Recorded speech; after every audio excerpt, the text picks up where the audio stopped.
కృతజ్ఞత, విశ్వాసము. అయితే హిజ్కియా మనస్సును గర్వించి తనకు చేయబడిన మేలుకు తగినట్లు ప్రవర్తింపనందున. 2వ దినవృత్తాంతములు 32వ అధ్యాయము 25వ వచనం. సింహాసనమునకు రాగానే హిజ్కియా దేశాన్ని ఉజ్జీవింప చేయాలనుకున్నాడు. యాజకులను తమ్మును తాము పవిత్రపరచుకున్నట్లు అతడు యాజకులను పిలిచాడు. తన దేశాన్ని ఉజ్జీవింపచేశాడు. దేవునికి సమీపంగా మనం వచ్చినప్పుడు మన జీవితంలోని ప్రతి అంశము ఆశీర్వదింపబడుతుంది. విచారాలను, అనారోగ్యాలను ఉజ్జీవము తీసివేస్తుంది. పరిశుద్ధ జీవితము మనుషులలోనికి వస్తుంది. వెస్లీ ఉజ్జీవపు ప్రభావపు ఒక 100 సంవత్సరాల వరకు కొనసాగింది. దానికి ఒక తల్లి కారకురాలు.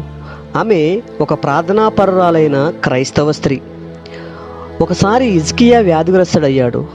అతడు చనిపోబోతున్నాడని యెషయా అతనికి తెలియజేశాడు. అప్పుడు అతడు దేవునికి ఒక దేన ప్రార్థన చేయగా దేవుడు అతని మొర్రకు జవాబిచ్చి 15 సంవత్సరాలు ఆయుస్సు పొడిగించాడు. అతడు గొప్పగా వృద్ధి చెందాడు. అప్పుడు అతని హృదయమును గర్వించి కృతజ్ఞత లేని వాడయ్యాడు. ఆత్మీయ జీవితంలో కృతజ్ఞత చాలా ముఖ్యం. కృతజ్ఞత యొక్క మరొక ప్రక్క విశ్వాసంలో పెరుగుట.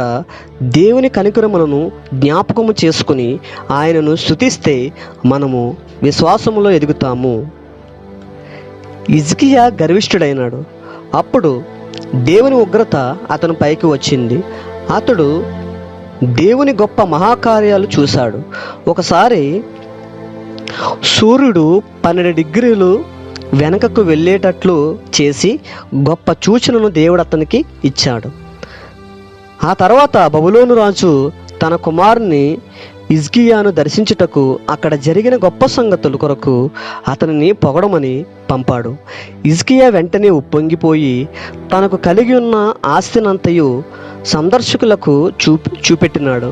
హిజ్కియా విషయమే దేవుడు దుఃఖము కలిగి ఉండినాడు. అతని సంపద అంతా బబులోనులోనికి తీసుకుని పోబడే కాలము వస్తుందని దేవుడు చెప్పాడు. మన ఆత్మీయ జీవితాన్ని ప్రారంభంలోనే అందరి ముందు మనం కనపరుచుకోకూడదు.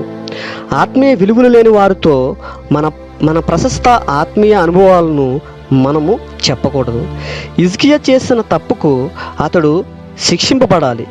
ఆ శిక్ష అతని కుమారుని కాలములో వచ్చింది.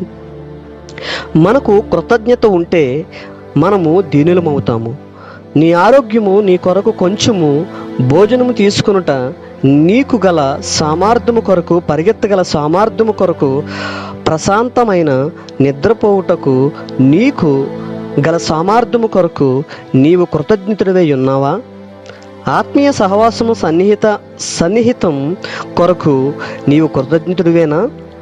దేవుడు మనకు చేసిన దానంతటి కొరకు మనము చాలా దీనులుగా కావాలి. దేవుడు కృతజ్ఞతను కోరుచున్నాడు. హిజ్కియా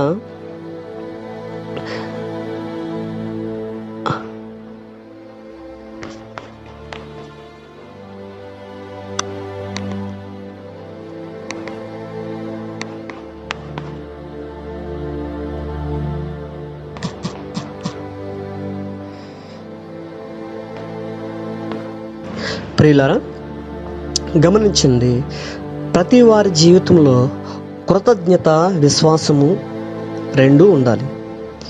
హిజ్కియా జీవితంలో కృతజ్ఞతుడిగా ఉన్నప్పుడు దేవుడు 15 సంవత్సరాల ఆయుస్సును పొడిగించాడు.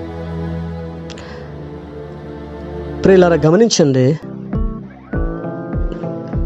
అనేకులు కృతజ్ఞత లేనటువంటి అవిశ్వాసపు జీవితాన్ని జీవించడాన్ని బట్టి దేవుని దగ్గర తగిన కాలమందు, తగిన సమయమందు అనేకమైనటువంటి కార్యాలు విశ్వాసముతో సంపాదించుకోలేకపోతూ ఉన్నారు. కాబట్టి మన ఆత్మీయ జీవితాన్ని ప్రారంభంలోనే అందరి ముందు మనము కనపరచకూడదని దేవుని బిడ్డలు తెలియపరుస్తూ ఉన్నారు. అయితే హిజ్కియా మనస్సును గర్వించి తనకు చేయబడిన మేలును తగినట్లుగా ప్రవర్తింపనందున చూసారా, హిజ్కియా దేవుని యొక్క మేలులకు అనుకూలముగా ప్రవర్తింపనందున ఆయనకి ఎటువంటిది సంభవించిందో, దేవుడు ఆయన్ని ఏ రీతిలో తీసుకెళ్లారన్నదే మనం తెలుసుకుని ఉన్నాం.